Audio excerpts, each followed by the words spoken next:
बच्चों, हमने अपने आसपास विज्ञान को देखा है। हमारा आसपास का जो पर्यावरण है, वातावरण है, इसमें हम विज्ञान को देखते हैं।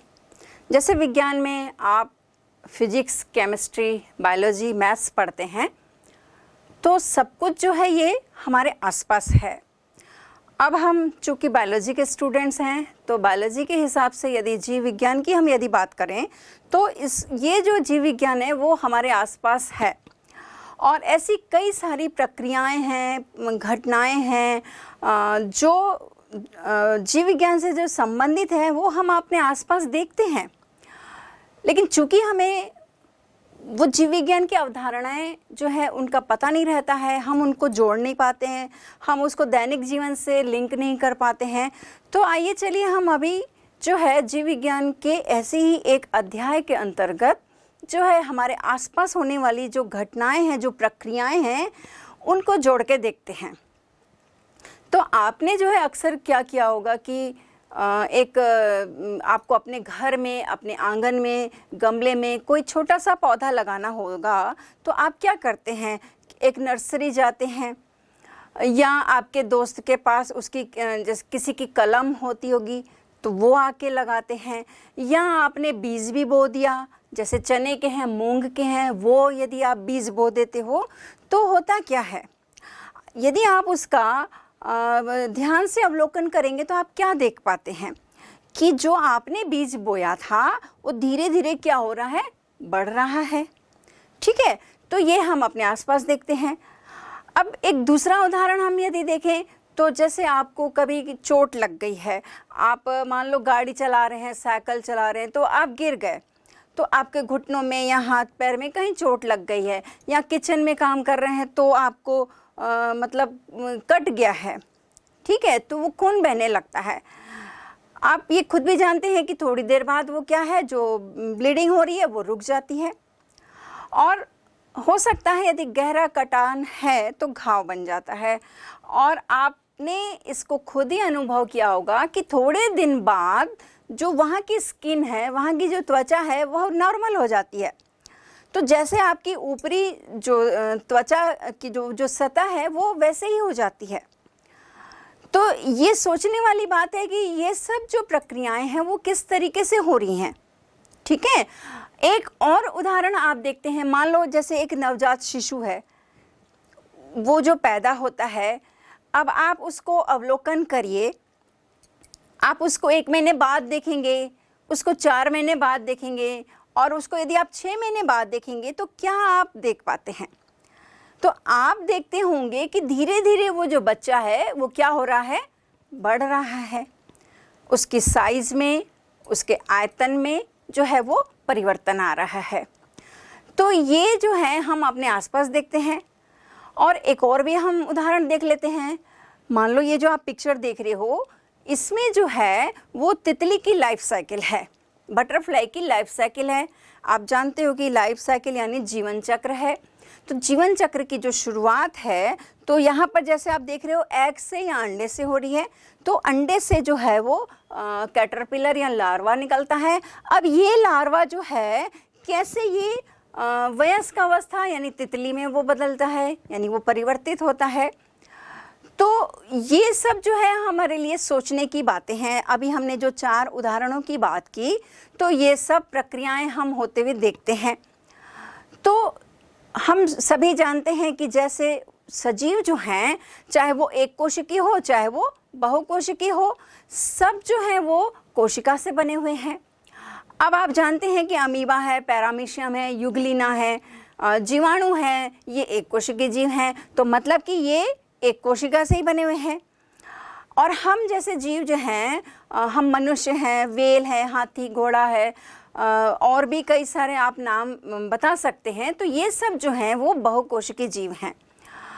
अब यहाँ पर विचार करने वाली बात क्या है कि जो भी आप ये सजीव देखते हैं हमारे आसपास या हम स्वयं भी, तो इन सब की जो शुरुआत है, यानी कहना चाहिए कि जीवन की जो शुरुआत है वो कहाँ से होती है? वो भी एक कोशिका से ही होती है। अब एक कोशिका जैसे कि आपने पहली वाली कक्षाओं में पढ़ा होगा कि प्रजनन की प्रक्रिया में क्या होता है कि नर युग्मक और मादा युग्मक का जो है वो संलयन होता है, फ्यूजन होता है, यानी ये निषेचन की प्रक्रिया है। और निषेचन की प्रक्रिया में क्या बनता है, जायगोट बनता है, यानी युग्मनज बनता है। तो ये युग्मनज भी क्या है, वो एक कोशिका है। अब ये एक कोशिका से कैसे एक बहुकोशिकीय जीव बनता है, ठीक है, तो इसको समझने की जरूरत है। तो ये जो जायगोट है इसमें क्या होता है, विभाजन होता है। इसमें एक विभाजन होगा, ये 2 कोशिकाएं बनाएगा, 2 से फिर 4 कोशिकाएं, 8, 16, 32, इस तरीके से एक भ्रूण का निर्माण होता है। और भ्रूण जब पूरी तरीके से विकसित हो जाता है तो फिर वो शिशु के रूप में जो है उसका जन्म होता है। तो ये जो प्रोसेस हो रही है इसको भी हम समझेंगे। इसके साथ ही आप जैसे जीवाणु या अमीबा है या पैरामीशियम है, उसमें यदि हम देखें कि इसमें जो है ये कोशिका का जो विभाजन है वो किस तरीके से वो प्रदर्शित हो रहा है। हमने अभी जैसे मल्टी सेलुलर ऑर्गेनिज्म की बात की, तो उसमें क्या हो रहा था, एक जीव जो है उसकी शुरुआत जो है एक कोशिका से हो रही थी और धीरे धीरे उसमें वृद्धि होती गई और वो वृद्धि और विकास के जरिए वो एक जीव में बदल जाता है। लेकिन यहाँ जीवाणु, अमीबा, पैरामीशियम की बात करें तो यहाँ क्या हो रहा है, कोशिका विभाजन के द्वारा 2 कोशिकाएं बन रही हैं। इसका मतलब है कि ये एक जीवाणु जो है विभाजित होकर 2 जीवाणु बना रहा है और अमीबा में भी ऐसे ही हो रहा है। तो इसका मतलब है कि यहाँ पर जो प्रक्रिया हो रही है वो प्रजनन की प्रक्रिया हो रही है। यहाँ भी कोशिका का विभाजन ही हो रहा है। और जो हमने पहले उदाहरण लिया बहुकोशिकीय जीव का कि एक कोशिका से वो एक जीव में बदल जा रहा है, शिशु में बदल जा रहा है, तो वहाँ भी क्या हो रहा है, कोशिका का विभाजन हो रहा है। लेकिन एक में क्या हो रहा है, वृद्धि और विकास हो रहा है, और दूसरे में आप जो देख रहे हो वो जो कोशिका विभाजन है वो प्रजनन का एक तरीका है। तो इस तरीके से आज जो है हम अपने अध्याय के अंतर्गत जो है वो कोशिका चक्र और कोशिका विभाजन की प्रक्रिया किस तरीके से होती है इसके बारे में हम आज जानेंगे। तो बच्चों, इसकी हिस्ट्री को भी जानना जरूरी है। तो सबसे पहले जो है इस अवधारणा को देने वाले जो थे वो वैज्ञानिक जो थे वो रुडोल्फ विर्चो थे। तो रुडोल्फ विर्चो ने कहा था कि कोशिकाएं ही कोशिकाओं की जनक होती हैं। अब इसका क्या मतलब है कि जो कोशिका है अपने पहले से उपस्थित कोशिका से ही उत्पन्न होती है या पैदा होती है। उन्होंने जो कहा था वो ओमनिस सेलुला ई सेलुला, ठीक है। तो जो कोशिकाएं हैं वो पहले से ही उपस्थित कोशिकाओं से ही उत्पन्न हो रही है, और ये प्रक्रिया जिसमें कोशिका अपने ही समान दूसरी कोशिका को पैदा कर रही है या उत्पन्न कर रही है, तो ये जो प्रक्रिया है ये जो है वो कोशिका विभाजन, कोशिकीय प्रजनन या सेल डिवीजन या सेल रिप्रोडक्शन जो है वो कहलाती है। तो कोशिका विभाजन किस तरीके से होता है, इसमें कौन कौन सी अवस्थाएं जो हैं वो सम्मिलित हैं, या फिर जो ये कोशिका इसमें चक्र क्या है, इन सब की बातें जो हैं हम आज करेंगे। तो बच्चों, जैसे हमने अभी बात की कि पौधा जो है, छोटा सा पौधा जो है कैसे उसका आकार आयतन में वृद्धि होकर एक बड़ा सा पौधा बन जाता है। आपने बरगद, नीम, अशोक जैसे बहुत बड़े बड़े पेड़ देखे होंगे, तो इनके भी जीवन की शुरुआत जो है वो एक बीज से ही होती है, और वो बीज की जो पहली अवस्था है वो एक कोशिका ही होती है। इस तरीके से और जितने भी बहुकोशिकीय जीव हैं उनकी शुरुआत जो है वो एक कोशिका से ही होती है। तो यहाँ पर जो हमने अभी पिछले वाले पार्ट में हमने जो उदाहरणों की बात की थी कि कैसे ह्यूमन बीइंग की लाइफ साइकिल जो है वो एक कोशिका से भ्रूण के बाद जन्म होता है शिशु का, फिर वो वयस्क अवस्था में बदलता है। एक तितली के अंडे से जो है जो कैटरपिलर निकलता है वो कैसे वयस्क अवस्था में पहुंचता है, या पौधा जो है वो बीज से कैसे इतना बड़ा हो जाता है। और एक और उदाहरण हमने देखा था कि क्षतिग्रस्त ऊतक जो हैं वो कैसे ठीक हो जाते हैं। एक और भी आपने एग्जाम्पल आपने महसूस किया होगा कि आपके बालों में जो है वो रूसी आपने देखी होगी कि वो क्या है। तो वो जो है स्किन जो है वो निकलती है, तो उसके नीचे जो क्या हो रहा है कि स्किन का डेवलपमेंट हो स्किन की जो कोशिकाएं हैं उनका जो है वो विभाजन हो रहा है। अब हमने क्या बात की कि यहाँ पर जो है सजीवों में कोशिकाओं में जो है विभाजन होता है, यानी कि कोशिकाएं जो हैं विभाजित होती हैं और वृद्धि होती है। लेकिन ज़रूरी नहीं है कि सभी कोशिकाएं जो हैं उनमें विभाजन की क्षमता पाई जाए। कहना चाहिए अधिकतर जो है अधिकांश जो है वो कोशिकाओं में विभाजन होता है, लेकिन कुछ कोशिकाएं ऐसी भी हैं जिनमें विभाजन नहीं होता है। और वो कौन कौन सी हैं? वो है नर्व सेल यानी कि तंत्रिका कोशिका है, एक और भी है मसल सेल है यानी पेशी कोशिका है, और एक और पौधों में भी हम इसका उदाहरण देखते हैं गार्ड सेल जो है यानी कि रक्षक कोशिकाएं जो हैं इनमें ये विभाजन नहीं होता है। तो आज हम जो बात कर रहे हैं कोशिका के विभाजन की, तो कोशिका का विभाजन किस तरीके से हो रहा है, किन प्रक्रियाओं से ये जो है ये प्रोसेस जो है वो हो रही है, तो उसमें हम बात करते हैं सेल साइकिल की यानी कोशिका चक्र की। तो जो भी ये विभाजन होता है, एक कोशिका विभाजित होती है, कैसे वो तैयारी करती है, तो उसको सम्मिलित रूप से जो है वो कोशिका चक्र कहते हैं, जैसे आप ये देख रहे हो। तो इस कोशिका चक्र में जो है दो फेजेस होती हैं, एक है इंटरफेज और दूसरी है period of the cell division. आप ये जैसे पिक्चर देख रहे हो कि इसमें आप जैसे देख रहे हो एम फेज है, G1 है, S है, G2 है।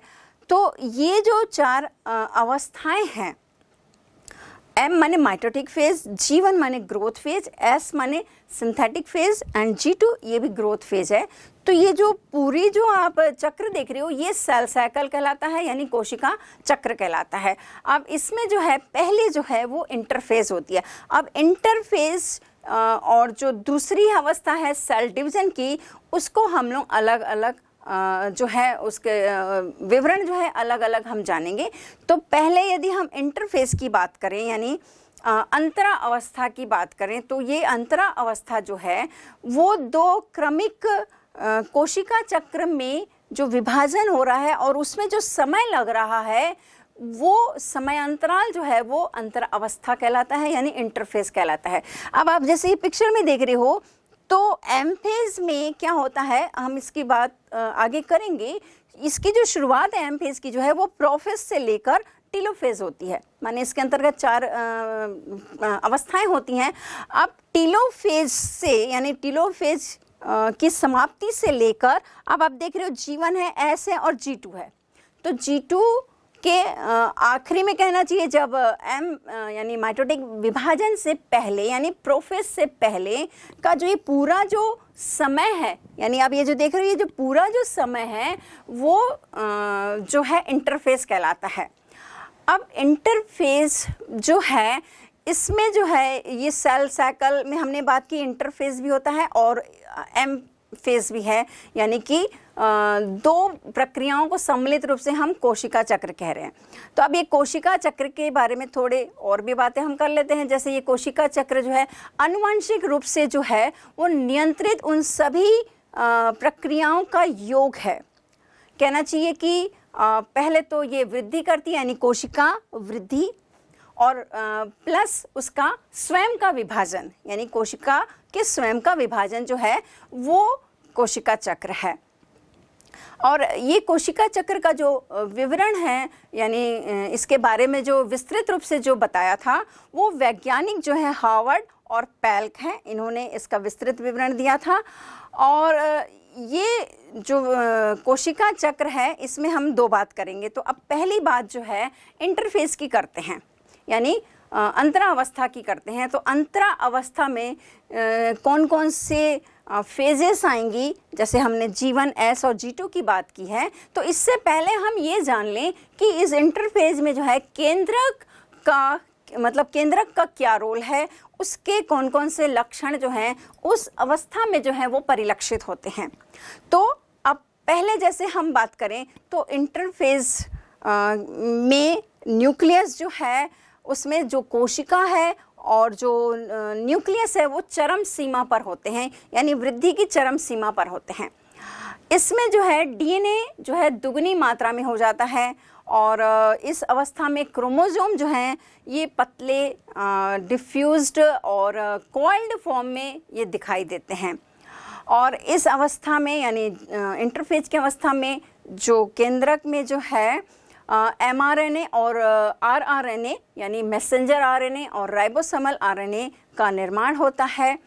और मेटाबॉलिक रेट जो है इस अवस्था में काफ़ी हाई रहता है। इस अवस्था में केंद्रक का विभाजन नहीं होता है और जैसे हमने बताया कि ये वृद्धि की चरम अवस्था में होता है। और इसमें जो है सेंट्रियोल, अब आपको ये याद रखना है कि सेंट्रियल जो है केवल जंतु कोशिका में पाया जाता है। तो ये जो सेंट्रियोल है इसी इंटरफेज में जो है वो दो भागों में विभाजित हो जाता है। तो इस तरीके से ये इंटरफेज में केंद्रक के ये लक्षण हैं, ये हमें जानना जरूरी है। इसके बाद जो है इंटरफेज की जो अवस्थाएं हैं वो किस तरीके से G1, S और G2 में क्या क्या मतलब अलग अलग रूप से क्या क्या अपने को लक्षण दिखेंगे, हम उसकी बात करेंगे। तो बच्चों अभी हमने इंटरफेज की बात की, कोशिका चक्र की एक अवस्था यानी अंतरा अवस्था, उसके जो है सब स्टेजेस यानी उप अवस्थाएँ कौन कौन सी हैं उसको देखते हैं। तो ये इसकी 3 उप अवस्थाएँ हैं। G1 यानी ग्रोथ फेज, S मतलब संश्लेषण यानी सिंथेसिस की फेज है और G2 माने ग्रोथ फेज है। तो इन तीनों में जो है, इन तीनों उप अवस्थाओं में जो है क्या क्या परिवर्तन होता है, क्या किन किन चीज़ों का निर्माण होता है, कहाँ पर कौन सी प्रक्रिया होती है, तो इसको देखते हैं। अब हम सेल साइकिल में जो है कुछ उदाहरण देखते हैं कि कौन सी कोशिका में कितना समय लगता है। अब जैसे कल्पना करिए कि हमारी एक कोशिका के विभाजन में कितना समय लग सकता है। जैसे हमारे मतलब कभी हमें चोट लग गई है तो उस घाव को भरने में कितना समय लग सकता है। तो ये आप इमेजिन करिए, हमारे साथ साथ जो और भी इतने सारे हम आसपास जीव देखते हैं उनमें कितना समय लगता होगा। तो इसको हम एक चार्ट के जरिए समझने का प्रयास करते हैं। तो जैसे आप ये देख रहे हो कोशिका के प्रकार हैं, मतलब कौन से जीव की कोशिकाएं हैं उनको उदाहरण के रूप में लिया गया है। फिर कोशिकीय चक्र की जो अवस्थाएं हैं जिसमें हमने इंटरफेज और एमफेज की बात की थी वो है, और फिर कुल समय कितना लगता है इसको देखते हैं। तो आप जैसे ये देख रहे हो, पहला एग्जाम्पल है विसिया फेब का है। इसमें आप स्पष्ट रूप से देख रहे हो कि G1 में इसको 12 घंटे लग रहे हैं, S फेज में इसको 6 घंटे लग रहे हैं, फिर G2 में 12 लग रहे हैं और फिर M फेज में 1 घंटा लग रहा है। तो कुल समय की बात करते हैं तो ये 31 घंटे हो रहे हैं। और चूहे की सेल को देखें तो G1 में 12 घंटे, फिर 10 घंटे और फिर 3 से 4 घंटे और फिर 1 घंटा। तो वो टोटल मान लिया जाए तो 26 घंटे लग रहे हैं। और फिर हम ह्यूमन सेल यानी हमारी कोशिकाओं में विभाजन में कितना समय लगता है ये भी आपको जानना ज़रूरी है। तो जैसे आप देख रहे हो G1 में 12 घंटे लग रहे हैं और S फेज़ में 6 से 8 घंटे हैं और फिर G2 में 3 घंटे हैं और M फेज़ में 1 घंटा है। तो टोटल हमने समय को मिलाया तो 22 से 25 घंटे, मतलब आप समझिए कि पूरे एक दिन में यानी 24 घंटे का समय लगता है। एक कोशिका विभाजित होती है यानी एक कोशिका 2 कोशिकाएं बनती हैं। अब आपको जानकर आश्चर्य होगा कि कुछ ऐसे भी जीव हैं जिनमें को बहुत कम समय लगता है उनके विभाजन में, यानी एक कोशिका जो 2 कोशिकाओं में विभक्त हो रही है तो बहुत कम समय लगता है। तो जैसे एक उदाहरण है यीस्ट का। यीस्ट आप जानते हो एक कोशिकीय, ये क्या है, कवक है। तो इसकी जो कोशिकाएं हैं जो विभाजन का जो समय ले रही है वो 90 मिनट में ये विभाजित हो जाती हैं। और फिर बैक्टीरिया को आप देख रहे हैं, जीवाणु को केवल 20 मिनट लग रहा है। तो अब आप इसको कोरिलेट कर सकते हैं कि जब कोई हमारे शरीर में कोई पैथोजेंस एंटर कर रहा है, जैसे वायरस है या बैक्टीरिया, आप जानते हो बैक्टीरिया से होने वाली बहुत सारी बीमारियां होती हैं, संक्रामक रोग होते हैं। तो ये बैक्टीरिया हमारे बॉडी में एंटर करता है, तो इस कोशिका यानी जो बैक्टीरिया की जो कोशिका है उसके विभाजन में कितना कम समय लग रहा है। और हमने पहले भी बात की थी कि इनमें जो कोशिका का विभाजन हो रहा है वो प्रजनन का तरीका है। तो इस तरीके से ये क्या कर रहे हैं, अपनी संख्या में वृद्धि कर रहे हैं। तो अब आप सोचिए कि ये हमारे बॉडी में एंटर कर लिए और ये कितनी संख्या में, यानी 1 घंटे में कितने नंबर्स में बढ़ जाएंगे। और फिर आप और इसको कैलकुलेट करिए कि ये 24 घंटे में यानी कि 1 दिन में कितनी इनकी संख्या बढ़ जाएगी। तो यहाँ पर मैं एक बात और आप लोग को याद दिलाना चाहूँगी कि कभी आप बीमार पड़ते हैं, कोई ऐसी बीमारी या संक्रामक रोग हो जाता है, तो हम डॉक्टर के पास जाते हैं और डॉक्टर जो है हमको एंटीबायोटिक्स देते हैं। तो एंटीबायोटिक्स जो है वो क्या है कि जीवाणु से होने वाली बीमारियों को कंट्रोल करने और उनसे हमारी सुरक्षा करने के लिए दी जाती हैं।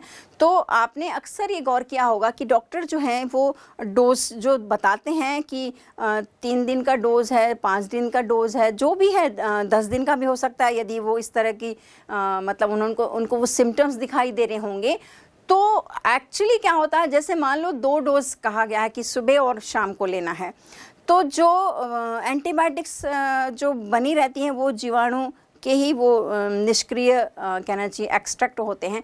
तो ये जैसे हमारे बॉडी में एंटर करते हैं तो एंटीबॉडीज़ बनती हैं और फिर वो जो बैक्टीरिया हैं उनको ख़त्म करती हैं। अब आपने क्या किया कि पहला डोज ले लिया और सेकंड डोज आप भूल गए। तो एक्चुअली क्या था, ये कंट्रोल करने के लिए था या उनको डिस्ट्रॉय करने के लिए था कि ताकि इनकी संख्या ना बढ़े। अब आपने नेक्स्ट डे मॉर्निंग में लिया, तो आप सोचिए कि जो रात में आपने डोज नहीं लिया था, तो जो बैक्टीरिया बच गए थे वो 20 मिनट में डिवाइड हो रहे हैं। 1 से 2, 2 से 4, 4 से 8, 8 से आप कल्पना करिए कि कितनी सारी वो कोशिकाएं बन जाएंगी, कितने सारे वो जीवाणु बन जाएंगे। तो इसीलिए कहा जाता है कि जो भी डॉक्टर एंटीबायोटिक्स के संबंध में यदि ध्यान दिया जाए तो ये हमें प्रॉपर डोज लेना चाहिए ताकि वो बैक्टीरिया की जो संख्या है उस पर कंट्रोल किया जाए और फिर जो बीमारी है उसके लक्षण के आधार पर जो भी डॉक्टर बता रहे हैं तो धीरे धीरे क्या होगा, कंट्रोल होते जाएगा। 5वें दिन या 10वें दिन या 7वें दिन जो भी आपको बताया जा रहा है वो कम होते जाएगा। और ये भी कहा जाता है कि ज़रूरी नहीं है कि 7 डेज़ में, हो सकता है कि आपने पूरा डोज ले लिया ख़त्म हो जाए, फिर भी वो थोड़ी मात्रा में यदि बचे रहते हैं तो फिर से वो अटैक होने का, री-अटैक होने के चांसेस बढ़ जाते हैं। तो वो हेल्थ या उससे जुड़ी हुई बातें हैं। तो यहाँ पर इसलिए हमें ये जिक्र करना ज़रूरी था कि आप इस चीज़ को समझ पाएँ कि बैक्टीरिया जो है बहुत कम समय लगता है उसको विभाजन में। तो ये कोशिका चक्र की हमने बात की कि कुछ उदाहरणों में अलग अलग जो है, अलग अलग जातियों में अलग अलग समय लगता है। तो सबसे पहले जो है हम जीवन यानी ग्रोथ फेज़ की बात करेंगे। इसको जो है पोस्ट माइटोटिक फेज़ भी कहते हैं और प्री सिंथेटिक फेज़ भी कहते हैं, क्योंकि ये सिंथेसिस से पहले की अवस्था है, इसलिए इसको प्री सिंथेटिक फेज़ कहते हैं। अब इसमें जो है वो क्या क्या होता है, जैसे कि आरएनए और जो है संरचनात्मक एवं क्रियात्मक प्रोटीन का जो है इस अवस्था में निर्माण होता है। और देखा जाए तो केंद्रक जो है उसकी साइज में जो है बहुत कम मात्रा में जो है वो वृद्धि होती है। और यदि कुल सेल साइकिल की बात करें यानी कुल कोशिका चक्र में जो लगता है समय उसकी बात करें तो ये इसमें जो है 30 to 40% समय लगता है, यानी ये सबसे लंबी प्रावस्था है। जैसे हमने पिछले उदाहरणों में भी देखा था कि G1, S और G2 और M फेज़ में क्या क्या समय लगता है। जैसे हमने मनुष्य की कोशिका की बात की थी तो उसमें G1 फेज़ आपको याद होगा वो 12 घंटे लग रहा था, बाकी में आपने देखा था कि 6 घंटे लगते हैं और 3 घंटे लगते हैं और फिर 1 घंटा, यानी माइटोटिक फेज़ में केवल 1 घंटा में ही वो जो है कोशिका विभाजित हो जाती है। तो आप ये कंपेयर कर सकते हैं। तो जीवन फेज़ में जो है वो ज़्यादा समय लगता है और ये लंबी अवधि है, यानी कुल कोशिका चक्र में सबसे ज़्यादा अवधि वाली ये अवस्था है। और इसकी शुरुआत जो है वो कैसे होगी, टीलोफेज़ जो है, टीलोफेज की जब समाप्ति हो जाएगी, जो पहली कोशिका विभाजित हो चुकी थी उसमें टीलोफेज में जब 2 कोशिकाएं बन गई थी, अब चूंकि टीलोफेज के बाद जो है इंटरफेज चालू होता है, तो उसमें यानी टीलोफेज की समाप्ति से लेकर सिंथेटिक फेज यानी जो दूसरी अवस्था यानी उप अवस्था जो चालू होगी उस तक का ये जो है इसका पीरियड है, यानी उसका ये समय है। और इसमें जो है क्रोमोसोम जो हैं वो पतले और लंबे दिखाई देते हैं, और ये कहना चाहिए सेल साइकिल के नियंत्रण की अवस्था है। अब यहाँ पर ये गौर करने वाली बात है कि जीवन फेज को हम नियंत्रण की अवस्था क्यों कह रहे हैं। तो जीवन फेज से 3 स्थितियाँ निर्मित हो सकती हैं, यानी कि पहली स्थिति क्या होगी, ये सिंपली एस फेज में प्रवेश कर जाए, यानी जीवन के बाद एस फेज की अवस्था आ जाए, या हो सकता है ये किसी बिंदु पर जाकर ठहर भी सकती है। और तीसरी बात जो है कि ये विभाजन की अवस्था में ना जाकर किसी अन्य अवस्था में जाती है, और इसको जो है वो G0 कहते हैं, यानी शांत अवस्था कहते हैं। और आप ये पिक्चर में देख रहे हो, जीवन के बाद जो है G0 की अवस्था है, और इससे संबंधित जो है वो प्रश्न भी आपके एग्ज़ाम में जो है वो आते हैं, तो G0 को भी आपको जानना ज़रूरी है। तो G0 जो है एक्चुअली देखा जाए तो अनेक प्राणियों में, हमने जैसे बात की, पौधों में कोशिकाओं में विभाजन की क्षमता तो होती है, लेकिन कुछ कोशिकाएं ऐसी होती जिनमें विभाजन नहीं होता है, या फिर कह लें कि कुछ कोशिकाएं यदा कदा यानी आवश्यकता अनुसार जो है उसमें विभाजन होता है। और ये परिस्थिति कब आएगी, जब ऊतक जो है वो क्षतिग्रस्त हो जाएगा और वहाँ की कोशिकाएं मृत हो गई, तो उन मृत कोशिकाओं के जगह पर यानी नई कोशिकाएं आएंगी, तो वहाँ पर ये विभाजन जो है वो होना आवश्यक है। तब जो है फिर से ये विभाजन की अवस्था में जो है ये प्रवेश करती हैं। और देखा जाए तो मेटाबॉलिकली यदि इस G0 अवस्था को देखा जाए तो ये मतलब सक्रिय रहती है, लेकिन एक ही बात है, केवल इसमें विभाजन नहीं होता है, और जब ज़रूरत पड़ती है यानी आवश्यकता अनुसार जो है इसमें विभाजन होता है। बच्चों, अब हम जीवन के बाद एस फेज की बात करते हैं, जिसको सिंथेटिक फेज भी कहते हैं, और इसको जो है पीरियड ऑफ सिंथेसिस भी कहते हैं। तो चूँकि 2-3 नाम रहते हैं, तो आपको किसी भी नाम से जो है वो प्रश्न आ सकता है, तो हर एक के जो उपनाम रहते हैं, या कहना चाहिए उसको किसी और नाम से भी बुलाया जाता है, तो ये आपको जानना ज़रूरी है। इसलिए हम कोई भी यहाँ पर हम जैसे बात कर रहे थे कि जीवन को और किन किन अवस्थाओं के नाम से पुकारा जाता है, या एस फेज को जैसे हम बात कर रहे हैं, G2 की भी बात करेंगे, तो ये आपको पता होना चाहिए कि इसको किसी और नाम से क्या बोला जाता है। तो ये पीरियड ऑफ सिंथेसिस भी है, क्योंकि इसमें क्या होता है, DNA का संश्लेषण होता है, और इसमें प्यूरिन्स और पिरिमिडिन्स की सहायता से DNA का निर्माण होता है। आप जानते हो DNA की जो बेसिक यूनिट है वो न्यूक्लियोटाइड्स है, और न्यूक्लियोटाइड्स जो है वो किससे किससे बना होता है, आपका प्यूरिन्स पिरिमिडिन्स यानी नाइट्रोजनस बेस है, शुगर है, डीऑक्सीराइबोज शुगर है, और फास्फोरिक एसिड है। तो इन तीनों से मिलकर बना होता है। तो यहाँ पर DNA के निर्माण के लिए क्या चाहिए, प्यूरिन और पिरिमिडिन्स चाहिए, तो उसकी सहायता से DNA का निर्माण होता है। और इसमें जो है सेल में DNA की मात्रा दुगनी हो जाती है। अब इसका क्या मतलब है, दुगनी कैसे होगी, तो ये जो है DNA के रिप्लिकेशन यानी डुप्लीकेशन की एक प्रक्रिया है, जिसको आप इसका विस्तृत से यानी कहना चाहिए डिटेल में जो है वो आप 12th में पढ़ेंगे। तो DNA का डुप्लीकेशन होता है, इसका मतलब DNA के जैसे ही दूसरी एक कॉपी बनती है। DNA के निर्माण के पश्चात जो है क्रोमोसोम में एक संरचनात्मक प्रोटीन होता है हिस्टोन, तो उसका भी इसी अवस्था में निर्माण होता है। और कुल समय की बात की जाए यानी कुल सेल साइकिल का इसमें जो है 30 से 50% जो है वो समय लगता है।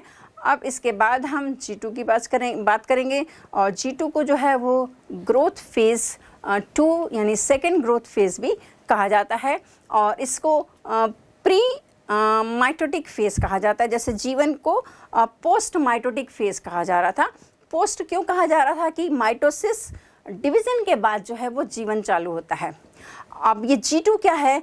माइटोसिस की पहले की अवस्था है, यानी डिवीज़न से पहले की अवस्था है, तो इसलिए इसको क्या कहा जा रहा है? प्री माइटोटिक फेज कहा जा रहा है। और इसमें जो कुल समय है वो कितना लगेगा? आप जैसे देख रहे हो इसमें 10 से 20% का समय लगता है। और हमने कुछ एग्जाम्पल्स में भी जैसे बात की थी कि इसमें जो है वो और के कंपैरिजन में कम समय लगता है। और इसमें अब और जैसे हमने एस फेज में बात किया कि डीएनए के संश्लेषण होता है, लेकिन कोशिका में और भी कोशिकांग हैं। जैसे कोशिका द्रव्य है, साइटोप्लाज्म में गोल्जी बॉडी है, तो जो और कोशिकांग हैं, माइटोकॉन्ड्रिया है, इनका जो है मतलब इनका भी द्विगुणीकरण होता है, यानी ये इनकी भी क्या कहना चाहिए संख्या जो है वो बढ़ती है। इसके साथ और भी जो अन्य बड़े अणु हैं उनका भी निर्माण जो है इस अवस्था में होता है। अब ये सबके बावजूद जो है परिणाम स्वरूप केंद्रक का जो आयतन है उसमें क्या होती है? वृद्धि होती है। और इसमें जो है आरआरएनए और एमआरएनए का भी निर्माण होता है। अब हमने इंटरफेज के तीनों सब अवस्थाओं की बात कर ली, जीवन की, एस की और G2 की। अब इस अवस्था में जैसे हमने पहले बात की थी कि इंटरफेज में केंद्रक के क्या क्या लक्षण होते हैं। अब हम यहाँ देखेंगे कि केंद्रक के कार्य क्या हैं। यानी इंटरफेज में केंद्रक क्या क्या कार्य करता है। कोशिका का जो कंट्रोलर है केंद्रक, वो जो है सबसे बड़ी बात जो है वो कोशिका का रख रखाव करता है। और इसमें क्रोमोसोम और डीएनए का क्या हो रहा है? दुगुनीकरण और डुप्लीकेशन हो रहा है। और फिर आरएनए एवं प्रोटीन का भी निर्माण वो इसी केंद्रक के अंदर ही हो रहा है। और ये मुख्य जो है लक्षणों पर नियंत्रण रखता है। और ये जो केंद्रक है वो कोशिका की विभिन्न गतिविधियां जो हैं उस पर भी नियंत्रण रखता है। तो इस तरीके से ये हमने सेल साइकिल के पहला फेज यानी इंटरफेज की बात की। अब इंटरफेज में हमने जो इसकी सब स्टेजेस थी वो ग्रोथ फेज, सिंथेटिक फेज और सेकेंड ग्रोथ फेज को हमने डिटेल में पढ़ लिया कि कोशिका किस तरीके से कोशिका विभाजन के लिए जो है वो तैयार हो रही है। अब आप जैसे देख रहे हो कि सारी चीज़ों का क्या हो रहा है? निर्माण हो रहा है, कंस्ट्रक्शन हो रहा है, उसके आयतन में वृद्धि हो रही है। अब इसका सेकेंड फेज यानी माइटोटिक फेज यानी डिवीज़न का फेज आएगा, यानी एम फेज आएगा।